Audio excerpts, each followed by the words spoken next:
Tonight begins with the grim, dangerous, and far from glamorous world of medieval assassins.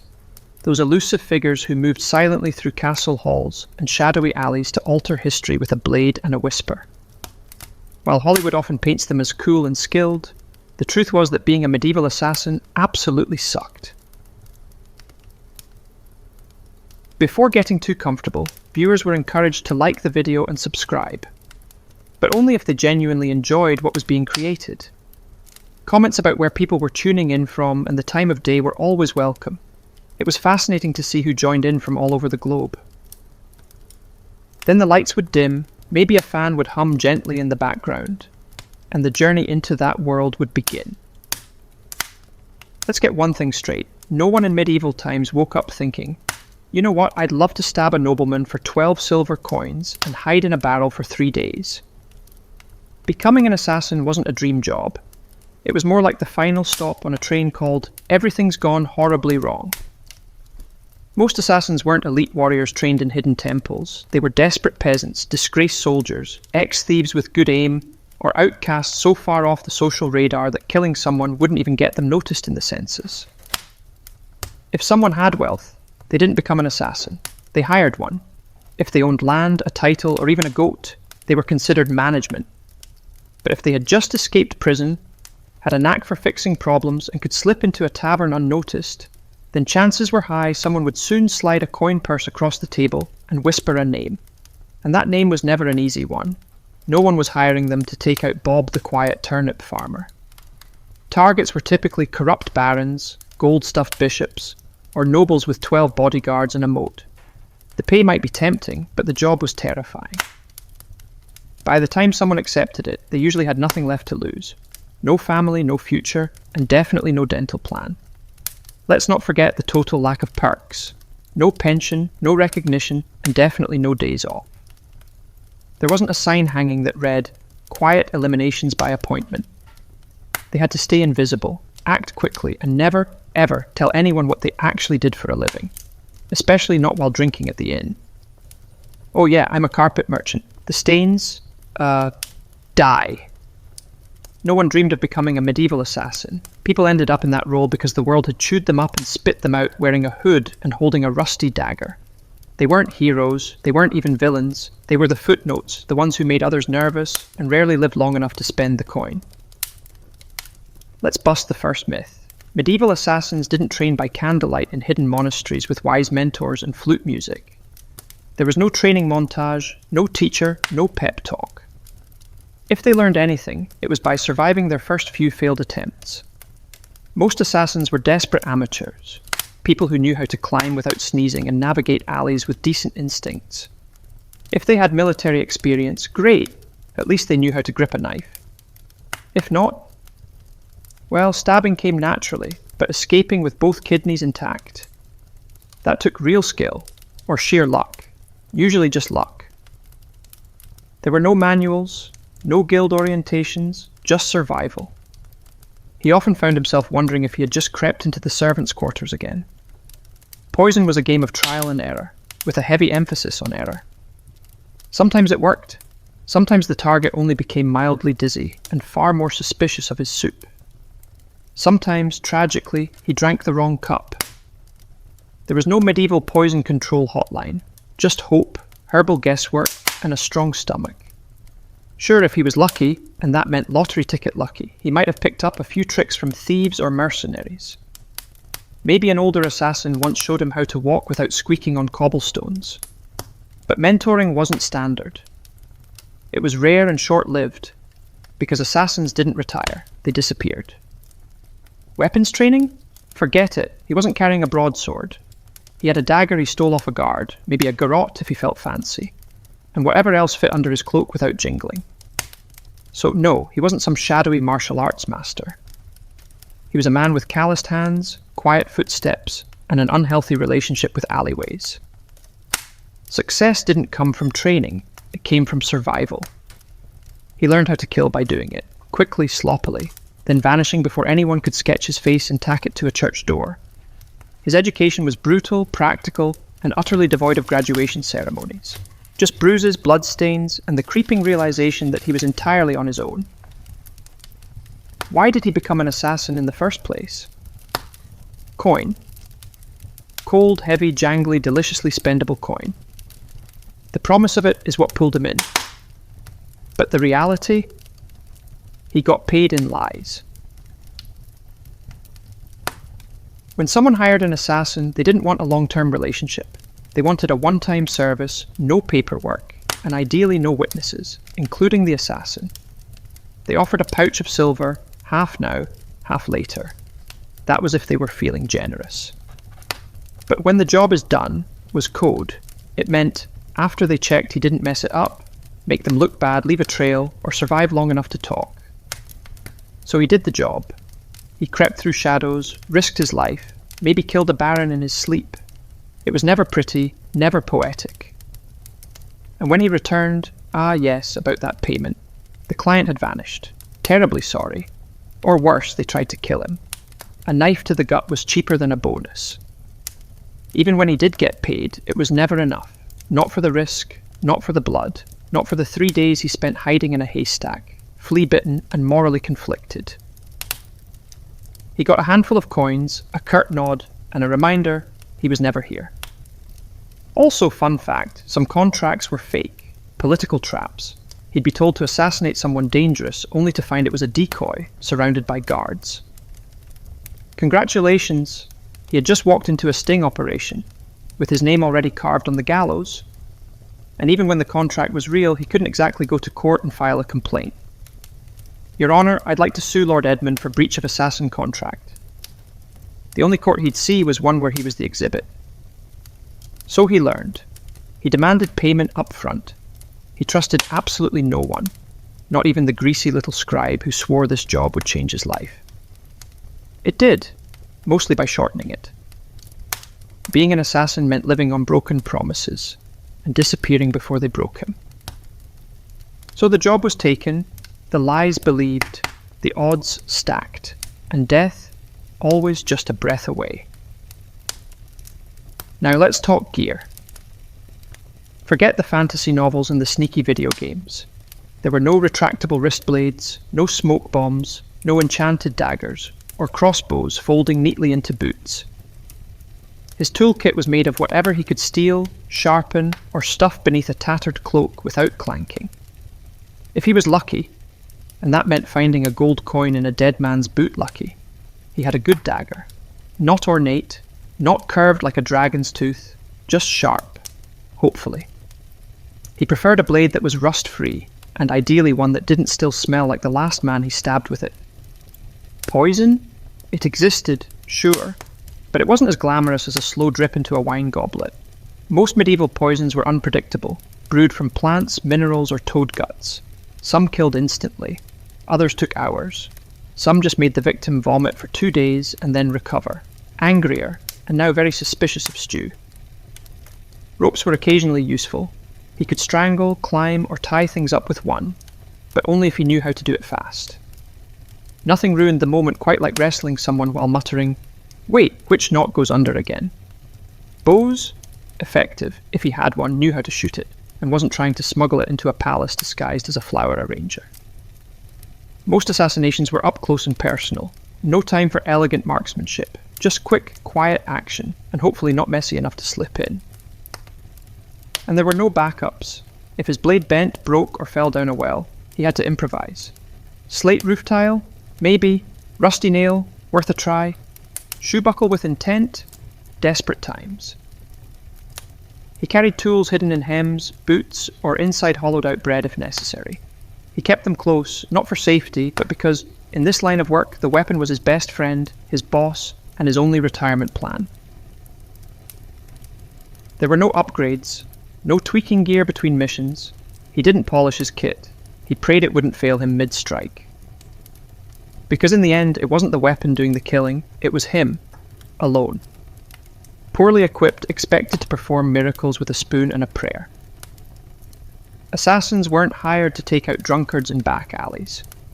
No one paid him to stab Jeff the sleepy candlemaker.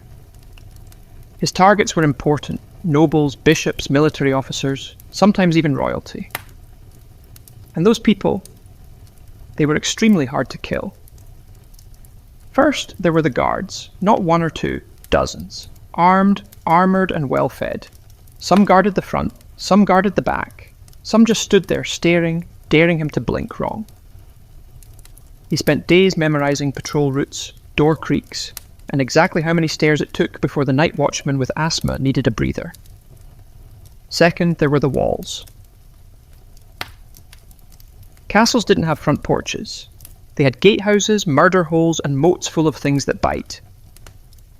Even if he didn't fall into the water, he still had to worry about arrow slits and boiling oil. Yes, boiling oil. His job description might as well have read, risk getting flambéed for peeking. Third, there were the servants and staff, the cooks, scribes, stable boys. One wrong glance and they'd be whispering to the guard captain faster than he could mutter, "I'm just the herbalist." Assassins weren't just fighting swords, they were fighting gossip, and medieval gossip travelled at light speed if it meant someone got to keep their head. And finally there was the actual target, paranoid, rightfully so. These people were surrounded by backstabbers, cousins with claims to their titles, and 36 people pretending to like them. They didn't eat without a tester, they didn't sleep without triple-locked doors. Some even rotated bedrooms, or slept in decoy beds, like a murderous version of musical chairs, and if anyone heard they were attending a feast, don't get excited. Yes, they'd be drunk, but so would he. And he'd still need to get past royal guards, 3 dogs, a hyper-alert jester, and 50 witnesses holding tankards. Even getting close to the target could take weeks. Posing as a servant, bribing a chambermaid, hiding in barrels. And when the moment finally came, he had one shot. One perfect, quiet, bloodless, ghost vanish into the night shot. Or he'd be the next public example. Swinging from the castle gate with a sign that read, "Nice try." Let's be honest. When he pictured a medieval assassin, he likely imagined sleek black robes, leather braces, and maybe a mysterious hood billowing in the moonlight. Reality, he looked more like a sick goat herder with something to hide. Disguises in the Middle Ages weren't exactly high fashion. There were no custom-tailored cloaks or retractable armour. He wore whatever he could scavenge, peasant rags, a monk's robe 2 sizes too big, or the remnants of a guard's uniform that definitely still smelled like its previous owner. The goal was to blend in, but blending in meant looking like everyone else who hadn't bathed in 2 weeks, limped from old injuries, and had a nervous twitch from malnutrition. He didn't look suspicious because of his cloak. He looked suspicious because he kept adjusting his belt to hide a dagger wrapped in cheesecloth. And forget masks, there were no Guy Fawkes options. Most face coverings just made him look like a leper, which was great for avoiding conversation, but terrible for entering parties. If anyone asked who he was, he had to think fast. "I'm Brother Tobias. I take care of silent prayer and rooftop maintenance." Even if he made it past the guards, noble households weren't full of fools. Servants noticed unfamiliar faces, especially ones that fumbled chamber pots or couldn't name the cook's cat. He was always one, "I've never seen you before," away from being clubbed with a candlestick. And if the disguise worked, congratulations. He now had to stay in character for hours, while pretending not to notice all the very stab-worthy people wandering by. Also, wigs didn't exist. If he needed to look older or younger, he was stuck smearing dirt on his face, squinting, and hoping no one got close enough to notice that his beard was glued on with honey. The truth was, his disguise didn't protect him. It gave him maybe 5 minutes of confusion. After that, he had to be gone, invisible, or very, very convincing. And if anyone saw through it, well, no one wanted to be the assassin caught in the bishop's laundry room, wearing a nun's habit and holding a sword. Especially not on a feast day. In medieval times, if he was an assassin, he didn't have a team. There was no sidekick with a crossbow, no clever alchemist in a secret lair, no handler offering coded scrolls and warm encouragement. He had himself, a rusty dagger, and crippling trust issues. There were no guilds, or at least not ones he could actually count on. And if whispers of a brotherhood of assassins existed, they were mostly tavern tales, fueled by mead and boredom. He was more likely to meet a ghost than another professional killer who wanted to network. Why the isolation? Because in his business, the fewer people who knew he existed, the longer he lived. Every contact was a risk, every loose tongue, a potential noose. Even his client might not know his real name, and if they did, he was already planning his exit. Companionship? Laughable. Friends asked questions. Lovers noticed bruises, bloodstains, and the fact that he always slept with a blade under the pillow. He couldn't settle down. He couldn't afford to. One mistake, one person recognizing him in a market, and his whole life turned into a sprint toward the nearest sewer grate. Even fellow criminals kept their distance. Thieves and smugglers were sociable. He was that man who made people disappear. They feared him, or worse, saw him as a walking liability. No one wanted to share stew with someone whose job could attract a mob with torches. And sympathy? Don't expect it. He couldn't tell anyone how hard it was to sleep after silently strangling a corrupt bishop. If he talked about his work, people assumed he was either lying or dangerous, and they weren't wrong. So he kept his secrets, his scars, and his weapons to himself. At inns, he sat in the darkest corner, back to the wall, eyes always scanning the door. He never drank too much, never stayed more than a night. He didn't say his name unless someone paid him first, and even then it probably wasn't his real one. Being a medieval assassin meant mastering the art of vanishing, not just in a crowd, but from every life he never got to live.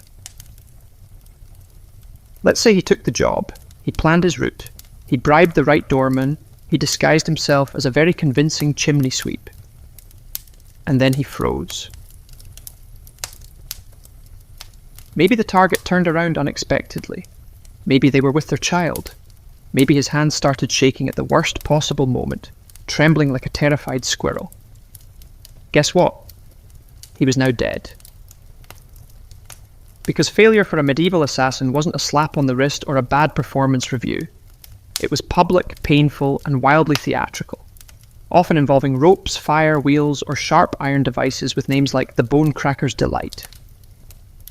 Missing the kill meant blowing the whole operation. The target survived and immediately told everyone someone had tried to murder them. Suddenly, he wasn't a shadow anymore. He was a wanted man, complete with a detailed description and probably a crude sketch tacked to every tavern wall within 30 miles. And those guards he once snuck past? Now they were motivated. Sometimes it wasn't even the target he had to worry about, it was the client. If he failed, he wasn't an asset anymore, he became a liability. Someone who could be tortured, interrogated, or worse, talk. The very people who paid him would be the first to put out a second contract. On him. There were no second chances. No. Sorry, the blade slipped. I'll try again tomorrow. He had one shot, one moment in time, and if he blew it, the best he could hope for was to die quickly, before anyone found out who hired him. Failure also meant shame, the silent, humiliating kind. He didn't just fail to kill, he failed to be invisible. To be perfect. And for assassins, perfection was survival. Anything less might as well paint a target on his back and start rehearsing his final words. It didn't matter how many jobs he had done before. No one cared that he'd succeeded 12 times. Because in this profession, he was only as good as his last kill. And if the last kill didn't happen, he'd better start running. So he did it. The plan worked. The dagger struck true. No screams, no guards, just a clean drop to the floor, and a very important person who now wasn't. Congratulations. Now run for your life. Because being a successful assassin in medieval times didn't mean sipping wine on a rooftop while the city burned behind him. It meant fleeing through back alleys with someone's blood on his boots, and a dog already sniffing his trail. There was no victory lap, no post-job drink with colleagues, no casual debrief with the client. He didn't even get a moment to admire his work. The moment the blade struck, his new job began, escaping everyone who now wanted to murder him in increasingly creative ways. Guards were coming, doors were locked, horses were tied up on the other side of town. He was probably bleeding. He had to plan his exit before the kill. Routes, disguises, fallback safe houses. Maybe a boatman who owed him a favour, or at least didn't ask questions. Because the city would go on lockdown within minutes. No one wanted a scandal. And lockdown meant closed gates, armed checkpoints, and a dozen angry men with swords who just received his sketch, and the phrase, maybe armed and extremely stabby. And let's talk about the client. Assuming they actually planned to pay him, they weren't going to meet him at a cosy tavern with a smile and a thank you card. They'd probably vanish too. Because an assassin who just completed a job was the most dangerous person alive. He knew too much. He'd proven he could get into places others couldn't. So even when he succeeded, he walked away with coin in one hand and a giant target on his back.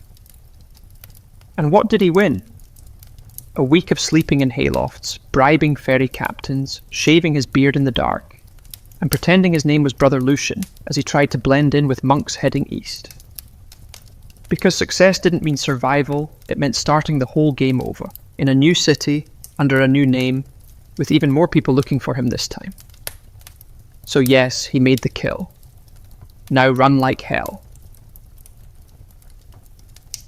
If being a medieval assassin wasn't already miserable enough, poor, hunted, and sleeping in places that smelled like goat, he also had to deal with the wonderfully creative paranoia of the people around him.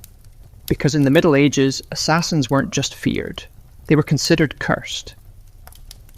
To the average peasant, he wasn't just a killer in a hood. He was some unholy creature who whispered to demons and smeared frog guts on his blade under a full moon. Why else would he be able to sneak past guards and vanish in the dark? Logic wasn't exactly popular back then. But superstition? Oh, that was everywhere. Some believed assassins could shapeshift. Others claimed they were invisible, unless bathed in holy water. One popular tale suggested assassins made pacts with forest spirits and could breathe death through walls. Imagine walking through a village and hearing a woman mutter, "Don't make eye contact. He might hex the baby." Even his tools were suspect. Carrying a dagger, clearly forged in a cursed forge. Using poison, that wasn't chemistry, that was witchcraft. And he probably stirred it with a severed toe under a blood moon. You'd think this fear might help him. After all, people avoided him, right? But the reality was worse. Superstitious mobs don't hesitate. They don't ask questions. They throw stones, set fires, and shout things like, "Burn him before he calls lightning." His reputation made people overreact. The second someone died unexpectedly, illness, accident, choking on a chicken bone, someone would whisper, maybe it was a shadow man, maybe it was him. He could be hunted just for existing in the same village as a suspicious death. That meant he had to keep moving. Always. Stay too long. And suddenly a priest was ringing a bell while 5 angry farmers held pitchforks like they'd been waiting for this moment their entire lives. And heaven help him if he was caught with anything remotely weird, dried herbs, strange coins, even a foreign accent. That's all it took for someone to shout, "Sorcerer!" and light a torch.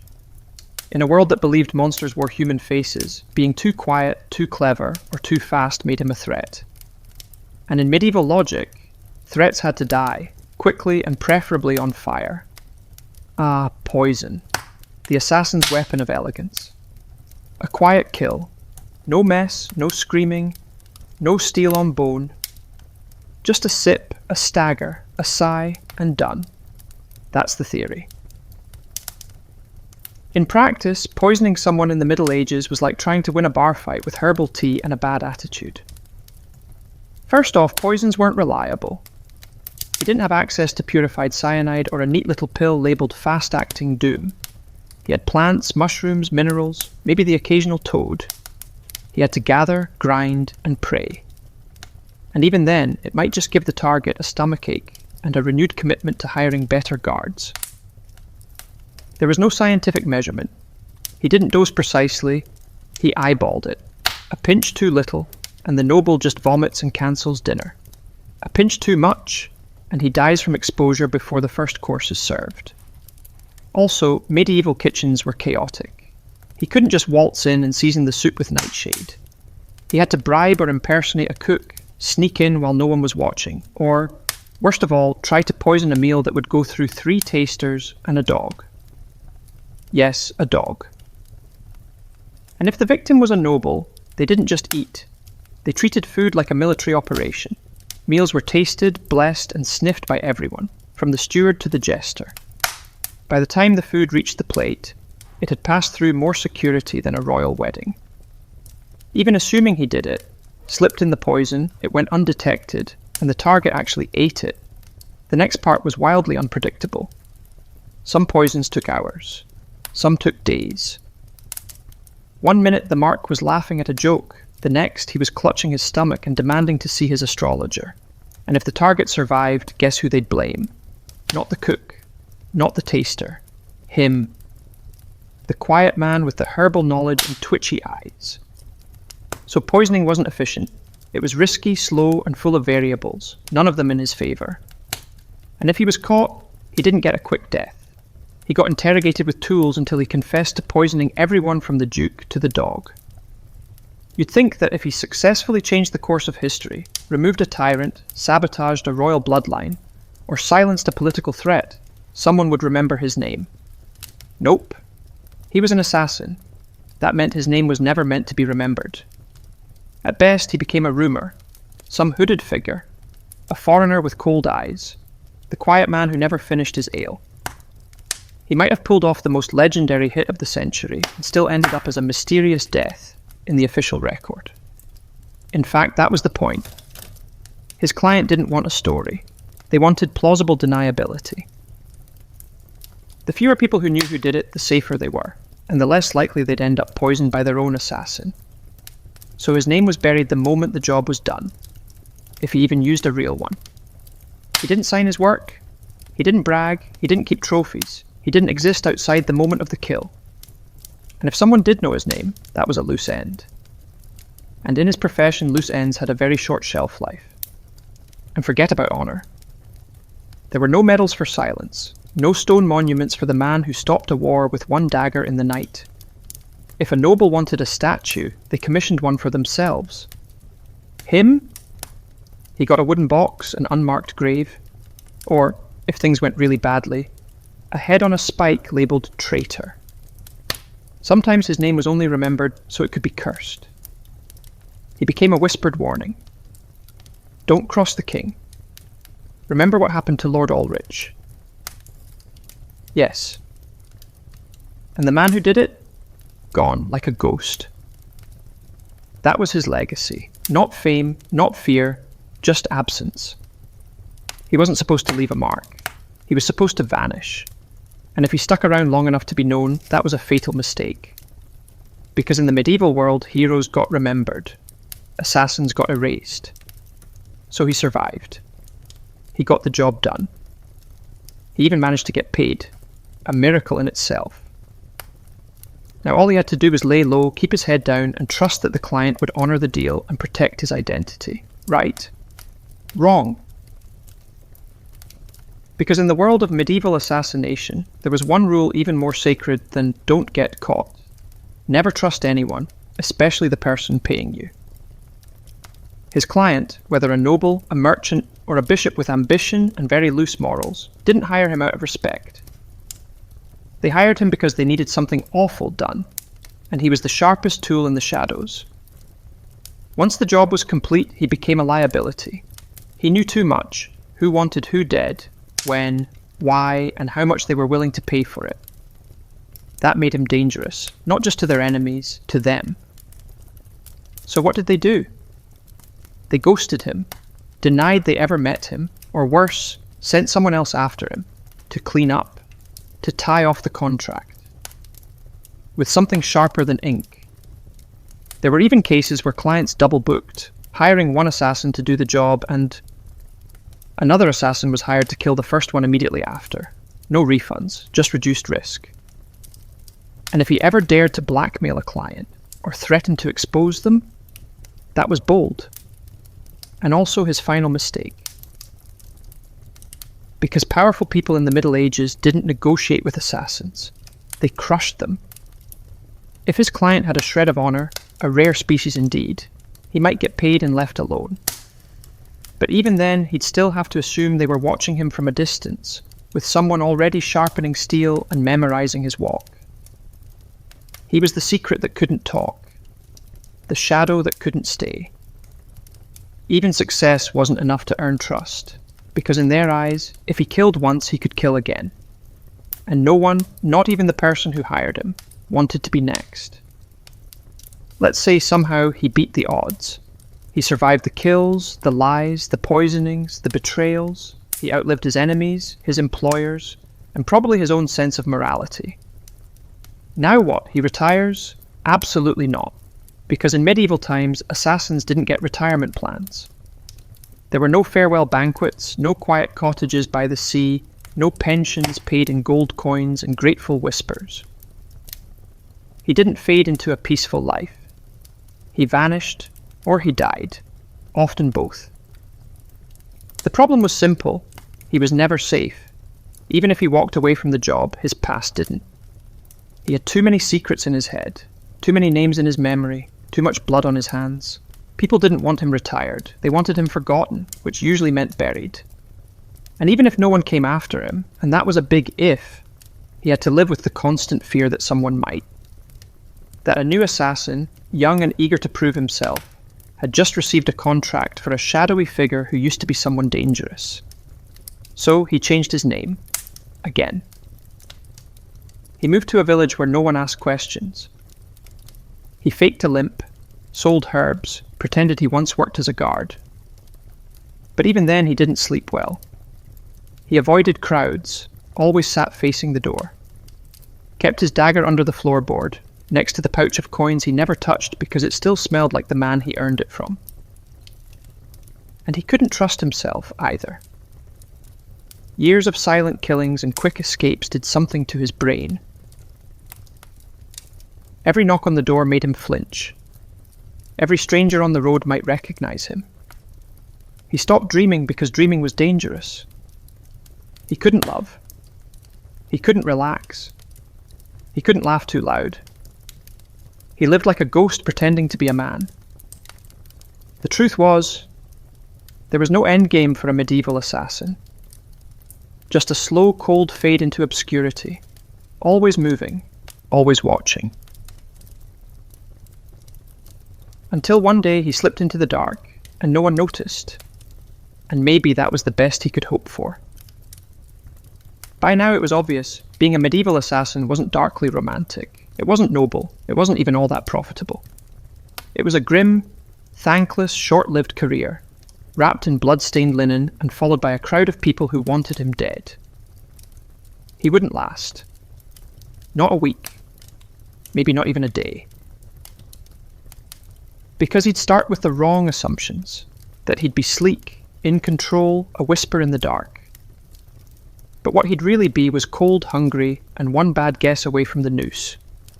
He'd slip into town, cloak pulled tight, ready for action, only to discover that the target had moved locations. The guards? Drunk but trigger-happy. And the stable boy he paid for information? Just sold him out for a mug of ale and a piece of bread.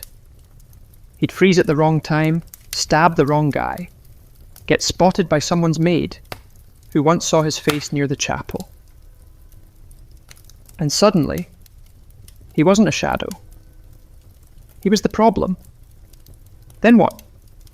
He'd run, but he wasn't used to medieval terrain. The mud, the uneven cobblestones, the absolutely insane number of loose chickens in the street, slip, fall, get tackled by a guard named Thomas, who just got dumped and was looking for an outlet. And let's say he survived that. Then came the aftermath. No allies, no honor, no future. Just whispers, suspicion, and the growing realization that even if he succeeded, the best he could hope for was to die old and alone, hiding behind a false name in a village that still believed in fairies. So no, he wouldn't last, and frankly he shouldn't try. Because the assassin's life wasn't cool. It was a cruel machine that chewed people up and spat out nothing but shadows. It offered power without peace, and purpose without a place in the world. He didn't make history. He erased himself from it, and the only thing waiting for him at the end was silence. A silence no one would question, because no one even remembered he was there in the first place. Before she became the feared queen of Macedonia, Olympias was known as Myrtle, a Molossian princess from the rugged tribal lands of Epirus. Her people claimed descent from Achilles himself. And whether or not the blood of heroes truly ran in her veins, one thing was certain. This was not a woman born for the sidelines of history. From a young age, Myrtle was steeped in mystery and ritual. Her upbringing was shaped not just by politics, but by prophecy, ecstatic rites, and a reverence for the ancient gods. She wasn't the type of princess who smiled and embroidered tapestries. No, she was drawn to serpents, omens, and the frenzied ceremonies of the cult of Dionysus, where women danced barefoot in the moonlight and called upon the divine in states of trance. Her connection to the gods wasn't performative, it was personal. She didn't merely worship, she embodied. According to ancient sources, likely written by men both terrified and enthralled, she kept sacred snakes in her chambers and even allowed them to coil beside her in bed. Whether this was literal fact or the kind of slander powerful women attract like flies, we'll never know. But it stuck. To her allies, it made her divine. To her enemies, it made her dangerous. Her real power began not on a battlefield or in a throne room, but in the uneasy flicker of torchlight, among the whispers of priestesses and the curling bodies of serpents. She wasn't just a princess, she was a living oracle, a woman touched by something older than politics and colder than steel. So when Philip II of Macedon, brutal, brilliant, and famously lustful, arrived at the island of Samothrace for a religious initiation, he didn't just meet a beautiful princess. He met a mystery he couldn't resist. Their marriage wasn't just a political alliance, it was a collision of prophecy and power, and from the very beginning, it was full of omens. Some said lightning struck the sky on their wedding night. Others claimed Olympias dreamed of a thunderbolt entering her womb. All of it would become legend. But one thing is certain, the union of Olympias and Philip didn't just create a child, it created Alexander the Great. And she intended to shape his destiny from the very first breath. Olympias' marriage to Philip II was not the fairy tale one might expect for a queen who would one day birth an empire. From the beginning, it was a combustible mix of prophecy, pride, and paranoia. Philip, ruthless, charismatic, and already collecting wives like trophies, married Olympias around 357 BCE. She was likely just a teenager, but she wasn't naive. She saw in Philip a man whose ambition matched her own, and perhaps even a divine match for her spiritual destiny. Macedon wasn't exactly an easy kingdom to walk into. It was a land of iron and ambition, where kings were killed by cousins, and brothers turned into rivals overnight. But Olympias, the priestess of Epirus, walked in with her head held high, and her eyes already on the crown. Their marriage was rocky from the start. Philip, for all his political genius, was not built for monogamy. He would go on to marry multiple women, often for alliances, always for power. But Olympias wasn't one to sit quietly in the shadows. She held her own court, maintained her own alliances, and was known to turn to oracles and rites to divine her future, perhaps even Philip's fate. Then came the birth of Alexander. Even that was wrapped in celestial drama. Legends say Olympias dreamed that a thunderbolt struck her womb, and that flames danced around her child without burning him. Philip reportedly had a vision of sealing his wife's womb with a lion.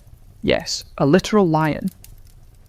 Whether they believed these visions or invented them, they certainly acted as if Alexander was destined to rule not just a kingdom, but the world. But even as the child was celebrated, cracks in the royal marriage deepened.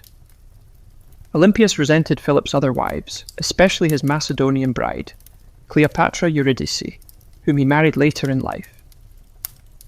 This was more than a domestic issue. It was a threat. Cleopatra was Macedonian-born, and any son she bore would be purer in the eyes of the local nobility, a direct threat to Alexander's future. Olympias saw it clearly.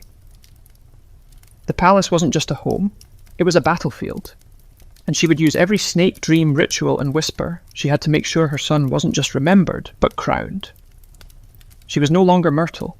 She was Olympias now. And no one would take her son's throne without facing her wrath. By the time Alexander was a teenager, the Macedonian palace in Pella had become a war zone. Veiled insults, political maneuvering, and bitter rivalries. Olympias wasn't just fighting for influence, she was fighting for survival. She knew the court was filled with snakes, but she was the one who taught them how to bite. Philip II had begun to distance himself from her. He was campaigning more, drinking more, and, perhaps worst of all, listening more to his Macedonian advisors. The final blow came when he married a young noblewoman named Cleopatra Eurydice, not to be confused with the Cleopatra of Egypt. This Cleopatra was Macedonian-born, and her uncle Attalus was one of Philip's top generals. To Olympias, it wasn't just betrayal, it was a declaration of war. The marriage ceremony was a disaster. At the feast, Attalus drunkenly mocked Olympias and Alexander, calling into question the legitimacy of Alexander's birth. Was he really Philip's son? Or was he the child of a god, as Olympias liked to claim? It was meant as an insult, but Olympias seized the myth. Let them whisper, let them believe her son was touched by Zeus. It made him untouchable. Alexander stormed out of the feast. Olympias left Macedon entirely, retreating to Epirus. But her exile was not defeat, it was strategy. In her homeland, she was still royalty. She could gather support, whisper in ears, and watch as Philip's palace began to rot from within. She didn't need to be physically present to be dangerous. Then came the shockwave. Philip was assassinated at his daughter's wedding. Just as he was about to invade Persia, just as he was on the verge of crowning himself not just king of Macedon, but potential emperor of the known world. The question that echoed through every marble corridor and torch-lit hall was the same. Who did it? Was it Pausanias, the jilted bodyguard who carried out the act? Was it the result of court intrigue? Was it Alexander himself? Or whisper it softly, was it Olympias? No one could prove it. No one dared. But many believed it. After all, within days, Cleopatra Eurydice and her newborn child were dead, murdered, some say, by Olympias herself. The serpent had returned to the palace, and now nothing stood between her son and the throne. With Philip dead and Macedon in mourning, or confusion, Olympias made her move. While others scrambled to understand the chaos, she acted, swiftly, brutally, decisively. First, Cleopatra Eurydice, the young Macedonian queen and rival wife, was eliminated. According to chilling accounts, Olympias didn't just have her killed. She made her death symbolic, public, humiliating. Some say Cleopatra was forced to hang herself after watching her infant daughter be murdered. Others claim Olympias had the child thrown onto a funeral pyre. What's agreed upon is this: no mercy was shown. Olympias understood what many mothers in ancient courts refused to accept. In a royal palace, mercy is a liability. A rival child, no matter how small, is a future war. And Olympias was done playing defence. With Cleopatra and her bloodline erased, she could turn her attention to securing Alexander's throne. Her teenage son, bold, brilliant, already trained by Aristotle, was declared king without serious opposition. But don't be fooled. It wasn't just his charisma or his father's legacy that made it possible. It was Olympias. She knew which generals to threaten, which nobles to flatter, and which enemies to quietly remove. She wasn't just protecting her son's rise, she was engineering it. Alexander himself didn't always approve.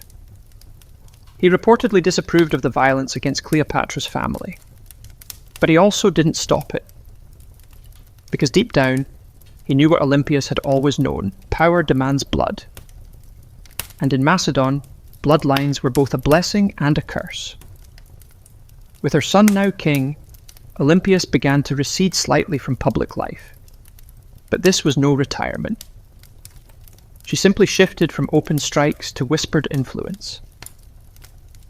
As Alexander prepared to launch his conquest of Persia, she remained behind, not as a passive queen mother, but as the spiritual guardian of his destiny. She sent him sacred relics, consulted oracles, and performed rituals on his behalf to Olympus. Her son's mission wasn't just military, it was divine. Alexander wasn't going to war. He was fulfilling prophecy. And as long as she drew breath, no rival, Macedonian, Persian, or otherwise, would derail that divine plan. She had crowned her son. She had cleansed the palace. Now she would guard his empire from behind the curtain, with teeth bared. As Alexander marched east to conquer the known world, Olympias remained behind in Macedon, a queen without a throne, but not without power. Her official title was Queen Mother, but make no mistake, she ruled in all but name. Though regency was technically handed to Antipater, one of Alexander's trusted generals, Olympias refused to be sidelined. She wrote letters to her son constantly, advising, warning, sometimes chastising him. These weren't the sweet letters of a doting mother. They were political briefings, laced with oracles and venom, and Alexander, thousands of miles away, read every word. She reminded him who his true enemies were. She questioned the loyalty of his companions. She criticized his fascination with Persian customs, his choice of wives, and his flirtation with calling himself a god. No one else dared say these things to him, but Olympias was never afraid to speak as a mother or a priestess of divine will. Back in Macedon, Antipater grew increasingly resentful. Olympias undermined him at every turn. She used her status, her religious authority, and her family ties to stir opposition against him. She had influence in Epirus, in Thessaly, and among the aristocracy. She could spread rumours like wildfire. And with Olympias, a whisper could be deadlier than a sword. Meanwhile, her letters to Alexander became more urgent. She warned him of Antipater's ambition, painting him as a second Philip, ready to betray and usurp. Whether she truly believed it or simply feared losing her grip, she kept pressing her son to act. Alexander, however, hesitated. He needed Antipater to keep order in Greece while he fought in Asia. And so, the rift between mother, and as the gap between ruler and general widened, Olympias watched. She waited. But beneath her religious robes and maternal concern, she was growing impatient. She hadn't endured years of palace warfare to be ruled over by an old soldier. As Alexander's empire stretched from the Aegean to India, Olympias saw cracks forming. He was taking on too much, trusting too many foreign advisors, and drifting away from the mother and the gods that made him. She believed his victories came from divine favour, and from her. And if he forgot that, well, Olympias knew how to remind kings who they really were, even if that king was her own son. When news of Alexander's death in Babylon reached Macedon in 323 BCE, it didn't arrive like a trumpet. It arrived like a dagger. For Olympias, it wasn't just the loss of a son. It was the collapse of a world she had spent decades building. Her boy, the divine storm she had prophesied, raised, unleashed, was gone. And he'd left behind no clear heir, no single successor, only chaos. The mighty empire he carved out was already fracturing. Generals, his so-called successors, were already dividing it up like jackals around a corpse. Antipater still held power in Macedon and Greece, and he had no love for Olympias.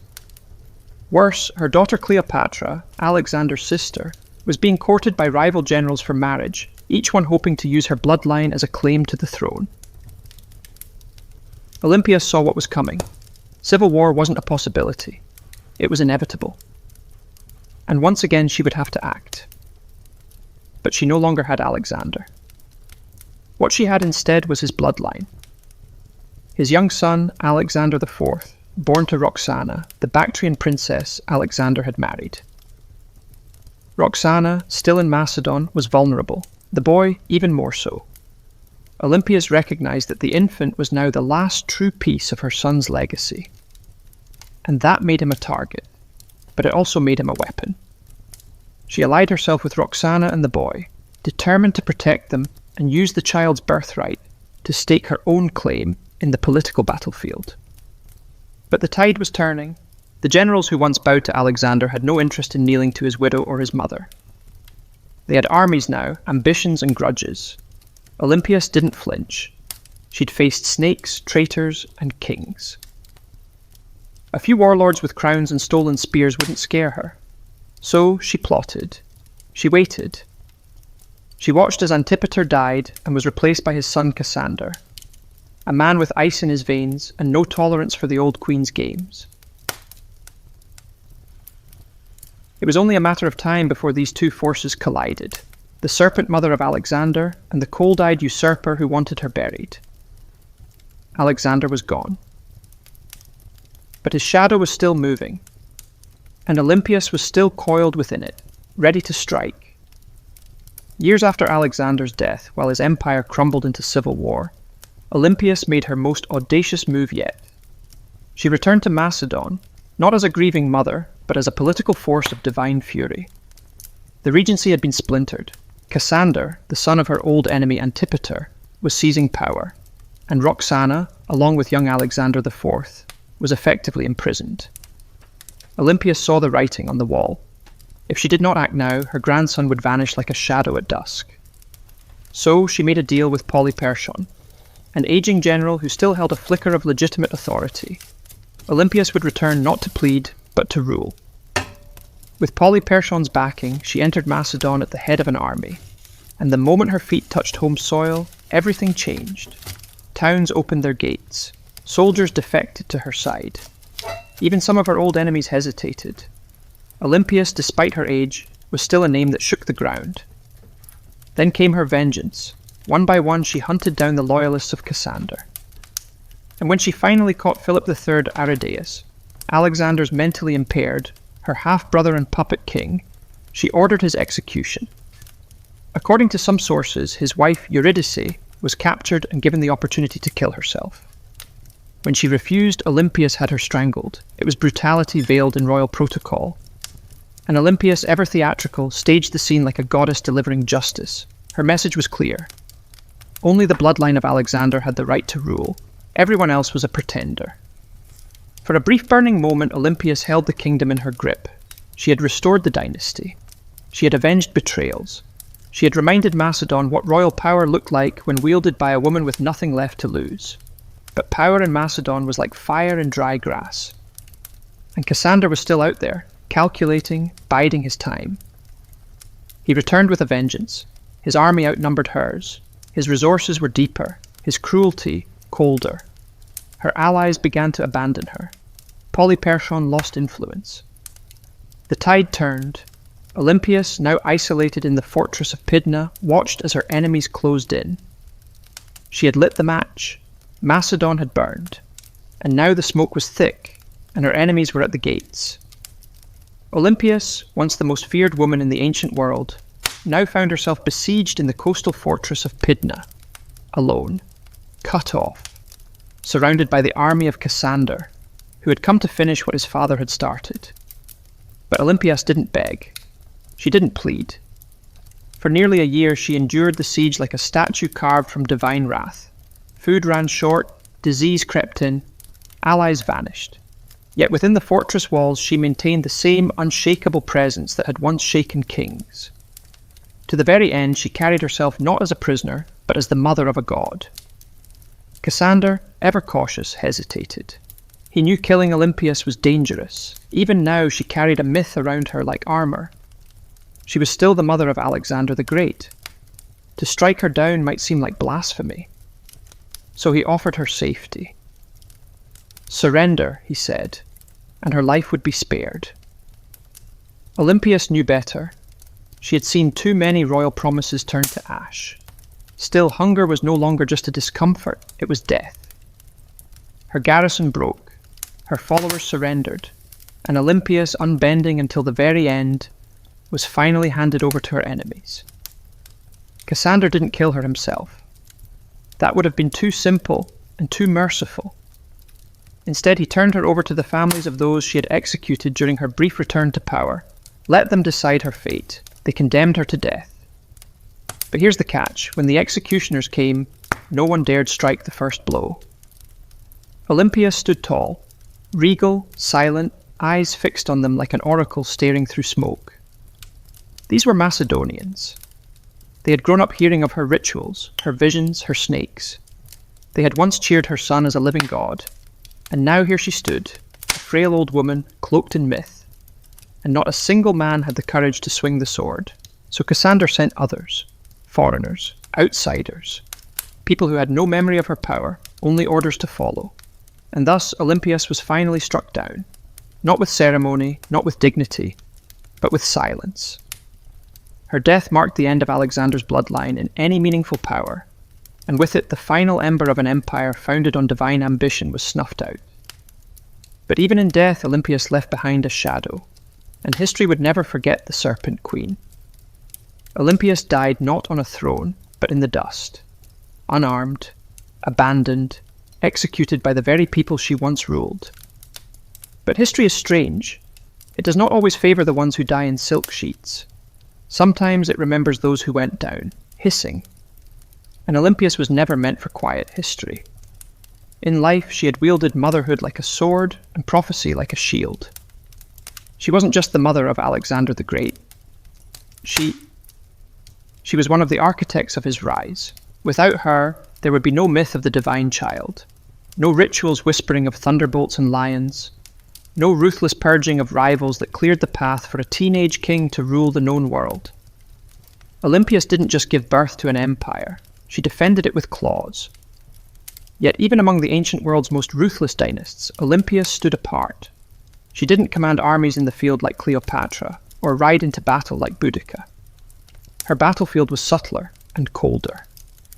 It was a world of poison goblets, political marriages, priestesses, and oracles. She understood the power of fear, and even more importantly, the power of belief. She made people believe her son was divine, and perhaps she believed it herself. Her enemies branded her a murderer, a witch, a manipulator, and they weren't wrong. Olympias was all those things, and more. She was the product of a brutal world that respected cunning far more than kindness. And she learned early that mercy was a luxury queens couldn't afford. In the centuries that followed, she was both vilified and mythologized. Some called her a villain, others a visionary. But no historian, ancient or modern, could call her irrelevant. She haunted the legacy of Alexander like a phantom, always in the background, always just behind the curtain. And maybe that's exactly where she belonged. Not as a tragic mother or a footnote in a king's story, but as a story unto herself. The woman who wrapped herself in prophecy, slept beside snakes, and outlived gods. Olympias's bones turned to dust long ago, but her legend endures. In every tale of ruthless queens, in every whisper of blood-borne destiny, in every empire built on myth, she is still there, coiled in the dark, waiting. On the sun-bleached island of Crete, just a few miles south of the modern city of Heraklion, lies a ruin that feels more like a dream than a real place. Stone corridors snake in all directions. Rooms twist and double back. Staircases lead nowhere. It's easy to lose your sense of direction, even today. This place is Knossos, the heart of Minoan civilization and the supposed inspiration for one of the most enduring myths in human history, the labyrinth of the Minotaur. But before there was a legend, there was a palace unlike any other. Built around 1900 BCE and expanded over centuries, Knossos wasn't just a royal residence. It was an entire city under one roof. Covering nearly 150,000 square feet, it featured over 1,000 rooms, light wells, storage magazines, shrines, workshops, and what may have been the first flushing toilets in history. It had running water, multi-story apartments, and an intricate system of air circulation. This wasn't a primitive fortress, it was an architectural masterpiece. To modern archaeologists, Knossos looks like organised chaos. To ancient visitors, it probably felt like magic. The man who brought Knossos into modern awareness was British archaeologist Arthur Evans. In the early 1900s, Evans excavated the site and quickly became convinced that this was the origin of the Greek labyrinth myth. The layout was disorienting, the architecture deeply symbolic, and everywhere he turned, he found motifs of bulls, painted on walls, carved into stone, or sculpted into tiny golden charms. The bull, after all, was sacred to the Minoans. Evans even went so far as to name the civilization after the mythic king Minos. Whether Minos was real or not, his legend became inseparable from the ruins. But here's the twist. No one's found a literal labyrinth. No underground maze, no prison chambers, no half-man monster. What we have instead is something far more mysterious. A city designed in loops, wings, and layers, deliberately difficult to navigate. And the deeper one goes, the more the lines between history and mythology blur. So the question remains, was the Minotaur born from these walls? Or was the palace itself the monster? Knossos may not give up its answers. It wasn't easy to explain, but it was remarkably good at making me ask the right questions. The myth is just as famous as the ruins. A monstrous half-man, half-bull, trapped in a labyrinth so complex that no one who entered ever found their way out. Only Theseus, the Athenian hero, managed to kill the beast and escape, thanks to a ball of thread and the cunning of Princess Ariadne. But where did this story come from? And why a labyrinth? The earliest versions of the myth speak of King Minos, the powerful ruler of Crete, who demanded tribute from Athens in the form of 7 boys and 7 girls each year. These unfortunate souls were fed to the Minotaur, a creature born from divine punishment and shame. The Minotaur, locked in an underground maze, symbolized the dark underbelly of power, something savage, hidden behind grandeur. To the ancient Greeks, Crete had long been a land of wealth, mystery, and fear. Its seafaring people, the Minoans, were seen as both elegant and alien. Their rituals involved bull leaping, their artwork depicted strange gods, and their palaces were unlike anything on the mainland. To a visiting Greek from around 1000 BCE, Knossos might have felt like another world. The bull itself was sacred in Minoan culture. Frescoes showed young men and women vaulting over charging bulls in ritual displays. Horns of consecration, stylized bull horns, appeared on rooftops and altars. Combine this with a palace that felt like a maze, and the ingredients for a legend began to stir. But what if the Minotaur wasn't just a monster? What if it was a metaphor? Some scholars believed the tale reflected a memory of Cretan dominance over the Aegean, a time when Athens truly did pay tribute to a stronger, stranger power. The labyrinth could symbolize the political entrapment of weaker states, and the Minotaur, the raw, terrifying force behind Minoan rule. Others argued it was more psychological, the labyrinth as the unconscious mind, the Minotaur as hidden urges, and Theseus the hero, walking bravely into the darkness, guided only by the thread of memory. Still, the myth remained tangled with Knossos. The palace was the closest thing we've ever found to a real labyrinth. No monster, no Ariadne. But perhaps something deeper. Not just a myth echoing through history, but a history that was asking to become myth. Long before Athens raised marble temples, or Sparta sharpened its spears, there was the Minoan civilization, one of the earliest advanced societies in Europe. They ruled not through conquest, but through trade, art, and what seemed like an almost supernatural command of architecture. At the heart of their power stood Knossos, a palace that wasn't just a seat of royalty. It was a hub of culture, ritual, and economy. The Minoans flourished from around 2600 to 1400 BCE. Based on Crete, they developed a sprawling trade network that reached Egypt, Mesopotamia, the Levant, and even the distant shores of Spain. Their ships cut through the Mediterranean like silent arrows carrying pottery, saffron, bronze, and luxury goods. They didn't build vast armies, they built relationships, and that, more than weapons, made them rich. What struck me most about Minoan culture was how different it was from the later Greek world. Their artwork celebrated nature, animals, and flowing human movement, not war or divine punishment. Frescoes showed dancers, dolphins, and athletes vaulting over bulls. Even their goddesses were different. Powerful, bare-breasted figures often holding snakes, symbols of fertility, transformation, or protection. At the center of it all was Knossos. Not a fortress on a hill, but a complex in a fertile valley. It had no massive defensive walls, suggesting the Minoans either felt secure on their island or projected enough power to make defense unnecessary. That confidence was architectural. Multi-story buildings, colonnaded courtyards, and advanced plumbing systems hinted at a society far ahead of its time. And yet, for all their sophistication, I found that the Minoans had left behind no deciphered written records. Their primary script, linear A, remains unreadable to this day. We don't know what they called themselves.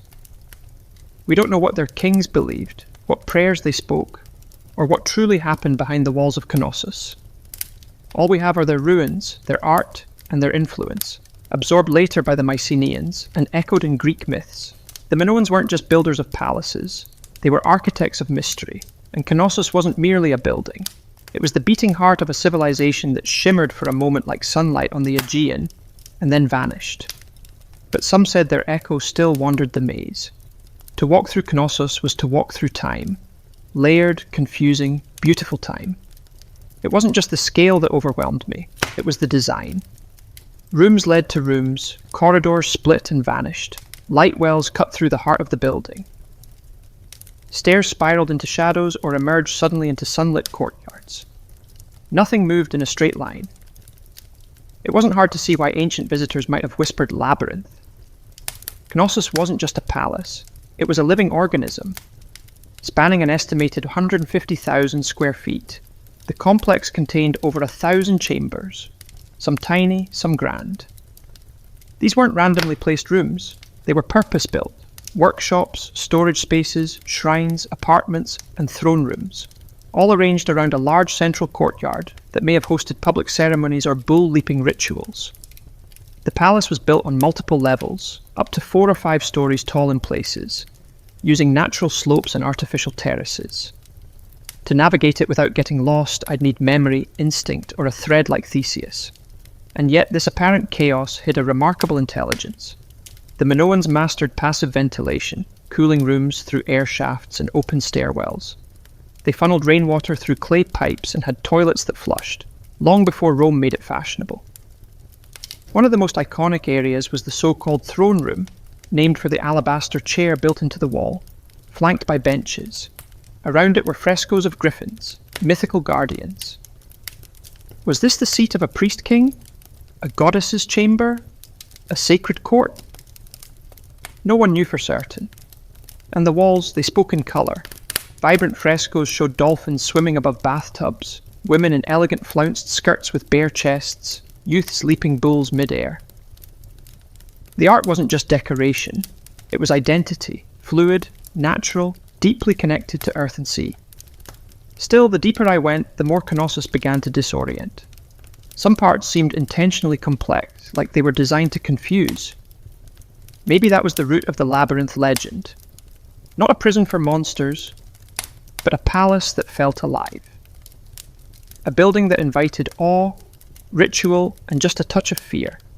No locked doors, no mythical beasts, just a place built to make me question where I was, and what was waiting around the next corner. Knossos wasn't just an administrative centre or royal residence, it was a place of worship, an architectural expression of the Minoan soul steeped in ritual, myth, and divine mystery. Unlike later Greek temples, there were no towering columns to Zeus, no marble shrines to Athena. Instead, the spiritual world of Knossos was more subtle, woven into the fabric of the building itself. Shrines hid in corners. Pillars rose like sacred sentinels. Horns, stylized, carved, symbolic, appeared on rooftops and altars.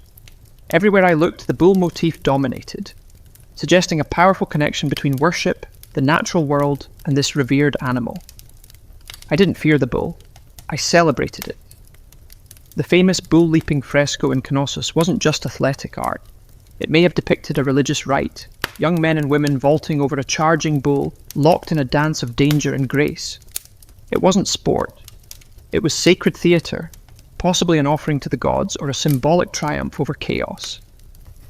Then there were the snake goddesses discovered in storerooms beneath the palace. The snake goddess figurines remain some of the most iconic Minoan artifacts, bare-breasted, arms raised, with serpents coiled in their hands or around their bodies. These figures radiated power. They weren't submissive idols, they were guardians of the household, fertility, and perhaps life itself. To me, the snakes symbolized renewal, rebirth, and mystery, creatures of both earth and underworld. The rooms where I found these objects hinted at household shrines or ritual spaces, quiet, sacred corners hidden among the palace's bustling heart. Combined with the frescoes, the horns, the altars, and the labyrinthine corridors, the entire complex began to feel like a ritual machine. A structure built not just for living, but for connecting with the divine. There was no centralized temple at Knossos because the palace itself was the temple. Its layout, art, and design were all part of a spiritual worldview where boundaries between sacred and secular didn't exist. This was a place where myth was architecture, where a corridor could become a passage to the gods, and where every echo in the stone chambers might have once been a whispered prayer. Knossos didn't just house people, it housed gods. For centuries it stood as a beacon of prosperity, innovation, and cultural sophistication. But then something happened, something sudden, something no one can fully explain. By around 1400 BCE, the palace was abandoned. The frescoes were left to fade, and the Minoan civilization that once ruled the seas vanished like mist over the Aegean. So, what happened? Theories abound. Some point to nature. Around 1600 BCE, the volcanic island of Thera, modern-day Santorini, erupted in one of the largest explosions in human history. The blast was so massive it likely caused tsunamis that battered Crete's northern coast, devastating ports and farmland. Ash clouds may have blocked the sun, choking crops and disrupting the climate. While Knossos wasn't immediately destroyed, the aftermath of the eruption may have shaken its foundations, economically, politically, and spiritually. Others looked to war. By 1450 BCE, the rising power of the Mycenaeans, mainland Greeks, may have taken advantage of Minoan weakness. Archaeological evidence suggests Knossos was reoccupied briefly, but the culture had changed. The art became more martial. Linear A, the Minoan script, was replaced with Linear B, used by Mycenaean scribes. The palace that once thrived with snake goddesses and bull dancers now whispered in a foreign tongue. Some scholars believe the Mycenaeans didn't invade in a single conquest, but gradually absorbed the island, first through trade, then influence, and finally rule. Others argue that internal collapse, a civil uprising, political instability, or the failure of the elite may have contributed just as much. What's striking, though, is how little violence is evident in the ruins. There were no charred skeletons, no signs of mass slaughter. Knossos didn't fall with a scream, it fell with a whisper. The great palatial system simply stopped. The rooms went quiet, the rituals ended, nature slowly crept back in. By the time Homer sang of Crete in his epics, Knossos was already ancient myth, a memory tangled in stories of kings, monsters, and labyrinths. And maybe that's fitting, because what killed Knossos wasn't just eruption or invasion. It was time, and the way all great things, no matter how beautiful, eventually vanish beneath the weight of new empires. But the bones remain, and if I listened closely, the maze still hummed beneath the earth. Knossos lay buried beneath the Cretan soil, just another mound of stone, lost to time, its name forgotten, its myths distorted, its walls swallowed by olive groves and dust. Until I decided to chase a legend. My name is Sir Arthur Evans, and I didn't just rediscover Knossos, I reimagined it. In 1900, as a British archaeologist with a flair for drama and a deep love for Homeric myth, I purchased the land that covered the ancient ruins. Local farmers had been finding strange seals and artifacts, clues that something enormous lay beneath their feet. I dug in. What I uncovered would change the history of the Aegean forever.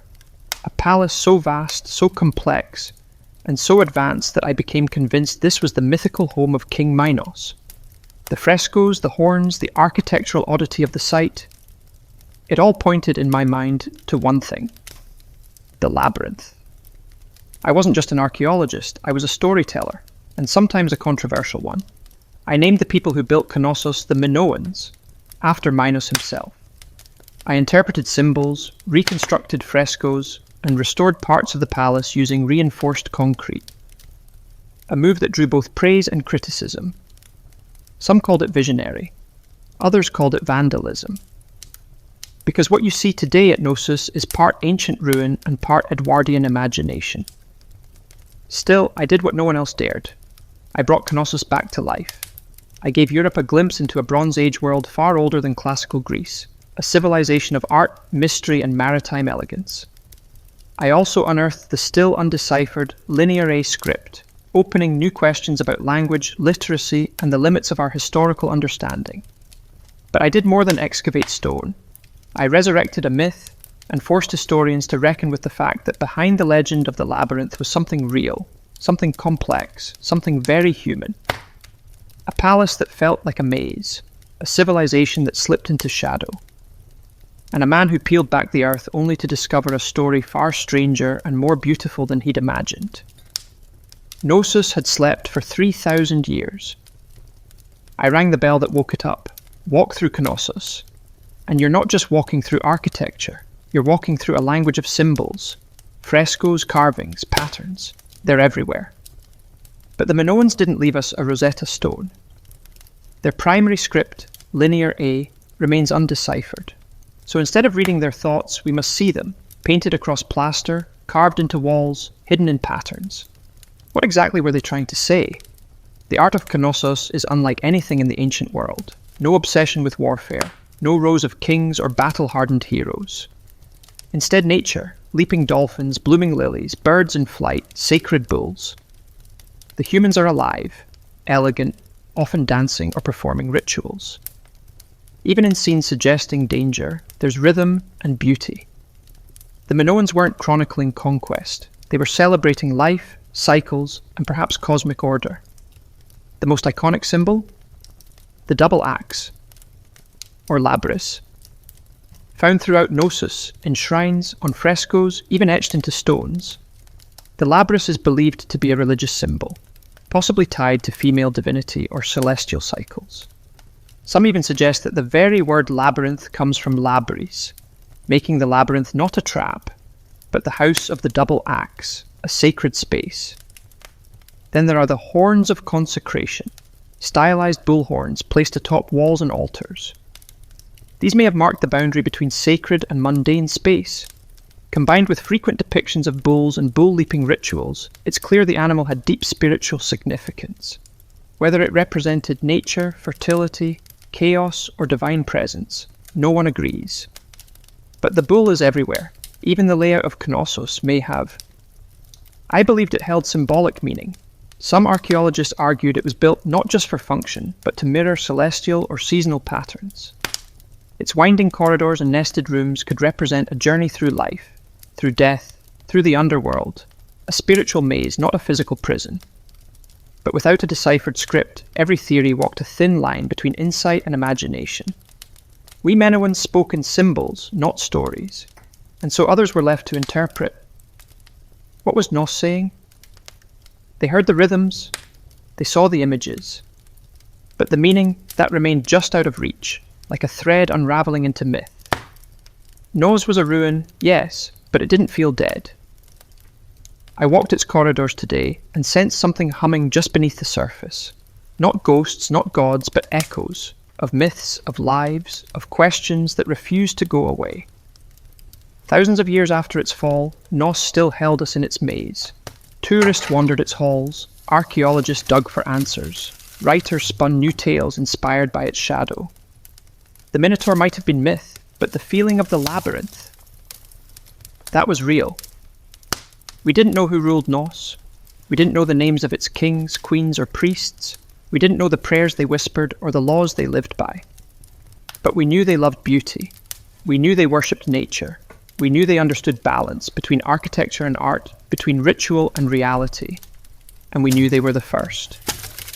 Before the Parthenon, before Rome, before the Hebrew temples or Persian palaces, there was Gnosis, a palace that was also a city that was also a temple that may have also been a story. Because perhaps that's what the labyrinth truly was. Not a prison, not a puzzle, but a narrative carved in stone, a myth in architectural form. The legend of the Minotaur didn't arise from nothing.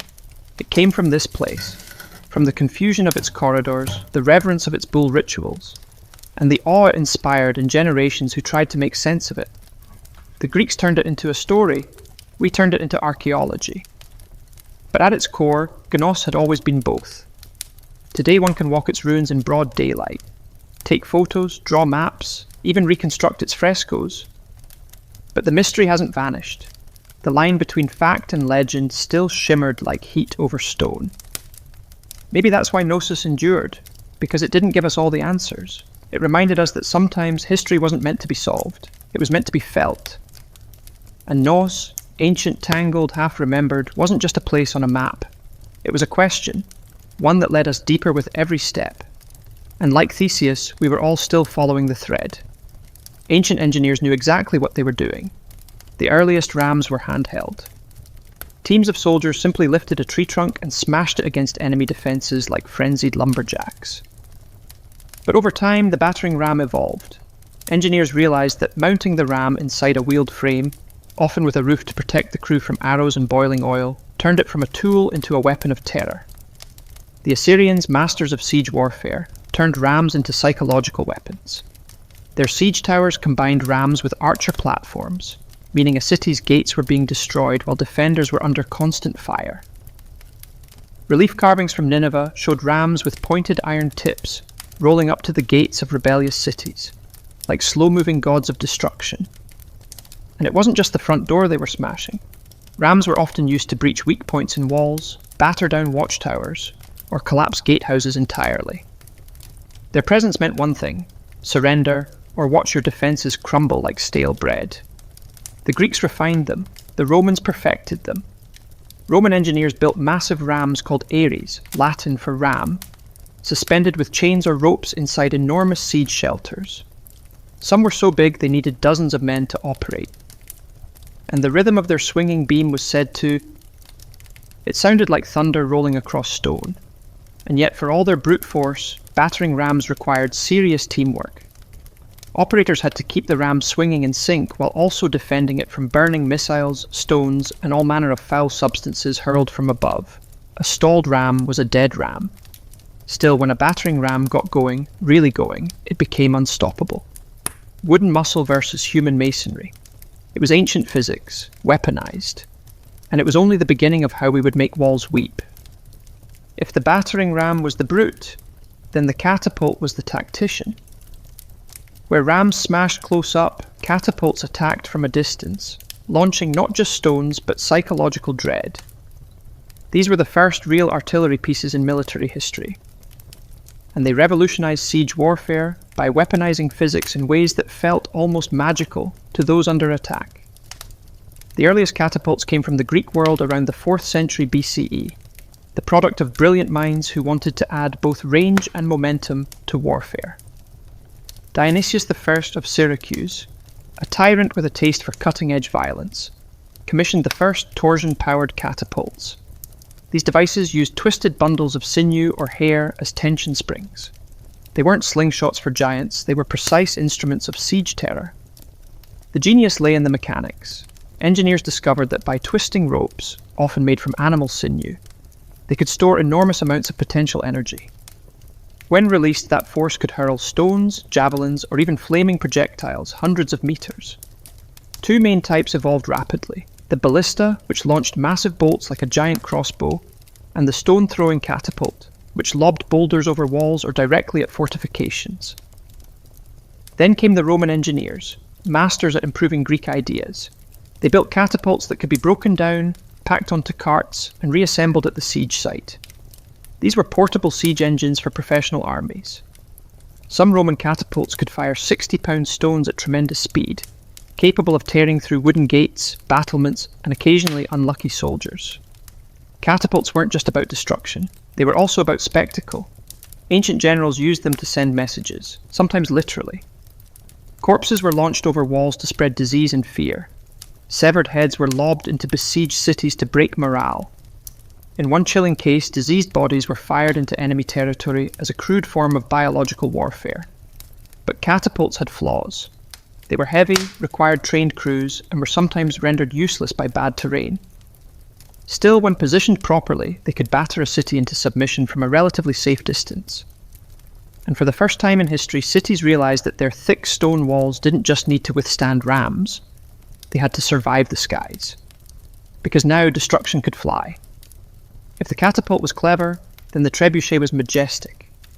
Towering, creaking, and terrifying, it was the undisputed king of medieval siege warfare. When one arrived on the battlefield, it wasn't just a weapon, it was a statement. It said, "Your walls mean nothing." Unlike its tension-powered cousins, the trebuchet relied on gravity. At its core was a simple principle: a long swinging arm mounted on a sturdy frame, with a heavy counterweight on one end, and a sling on the other. Raise the weight, let it drop, and the arm would whip around, flinging the sling and its deadly payload in a high arc over enemy defences. It was controlled destruction, precise, predictable, and devastating. The origin of the trebuchet can be traced to early traction models used by the Chinese as early as the 4th century BCE, where manpower replaced counterweights. But the counterweight trebuchet, the version that would redefine siege warfare in Europe and the Islamic world, emerged much later. It was the 12th century, possibly through Byzantine or Muslim intermediaries, when we first saw the design. And once Europe got its hands on it, it spread like wildfire through castles and crusades. The power? Astonishing. A well-built trebuchet could launch 300-pound projectiles over 300 meters. Stones the size of furniture would crash into towers, pulverize walls, or crater enemy morale. But the real magic was in the arc. Unlike catapults, trebuchets could hurl projectiles over walls with finesse. That meant we weren't just smashing defences, we were hitting courtyards, barracks, and supply depots inside. And it wasn't just stones. We hurled everything. Diseased animals burning pitch, pots of lime to blind defenders, even messages or insults wrapped around rocks. One legendary account from the siege of Stirling Castle in Scotland tells of Warwolf, a trebuchet so massive that the enemy surrendered before we even fired. The king? He refused to accept the surrender, just so he could test the machine. But for all its destructive glory, the trebuchet wasn't fast. It took hours to build, minutes to reload, and demanded skilled engineers. Still, no other siege weapon combined range, force, and psychological horror quite like it. It was the medieval version of a slow-motion hammer from the heavens, and when that counterweight dropped, cities held their breath.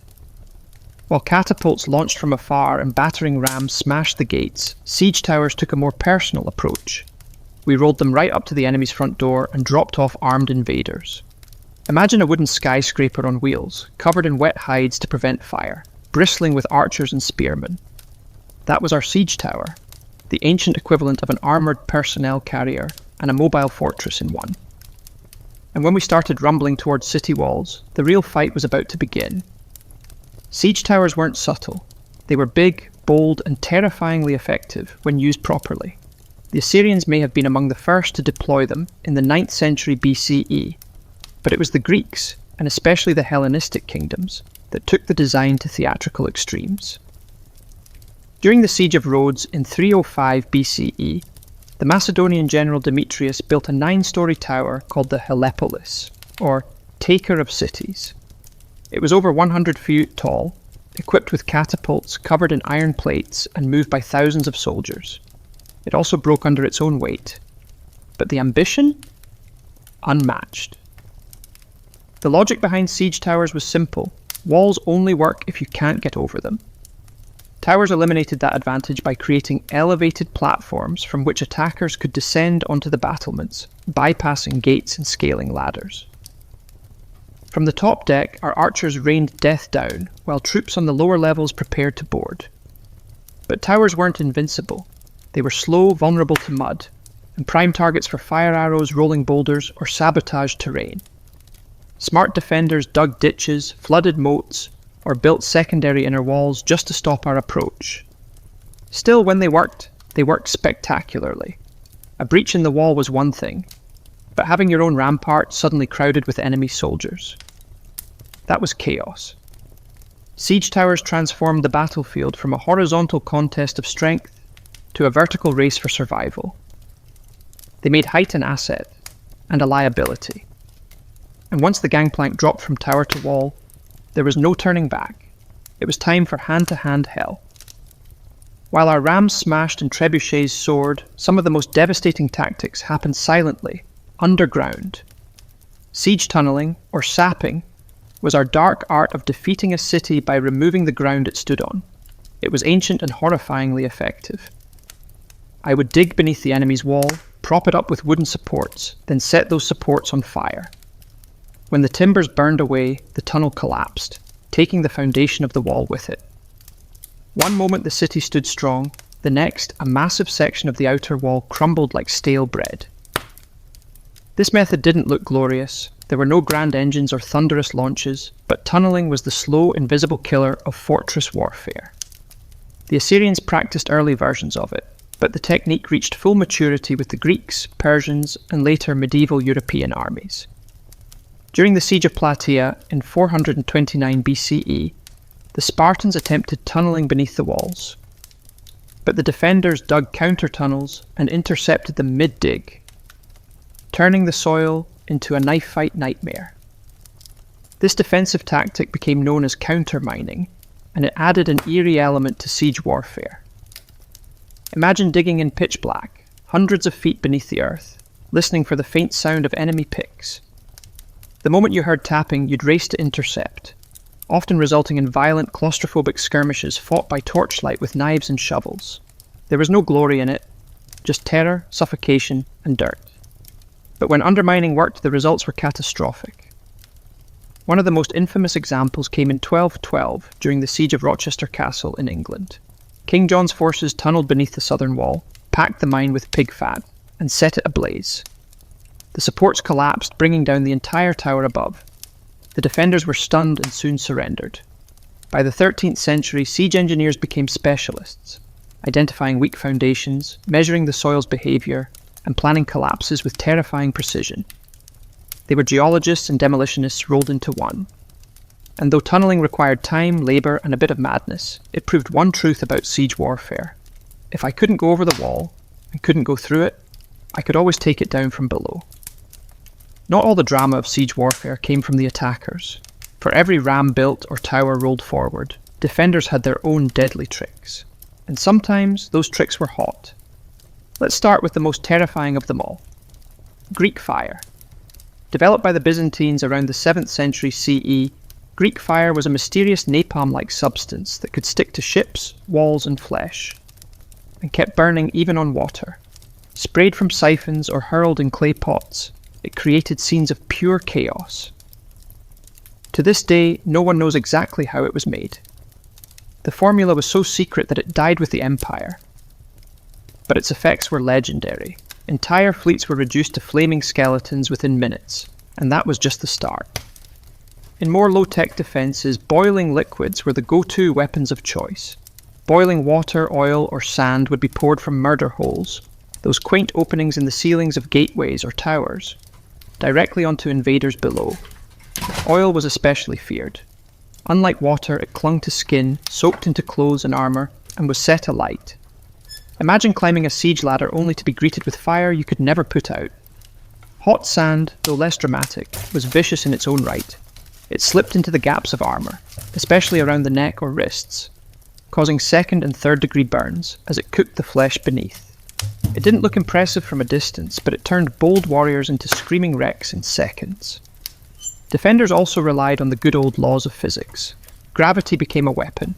Giant stones, logs, or even dead animals were dropped from parapets onto siege engines or dense formations of troops.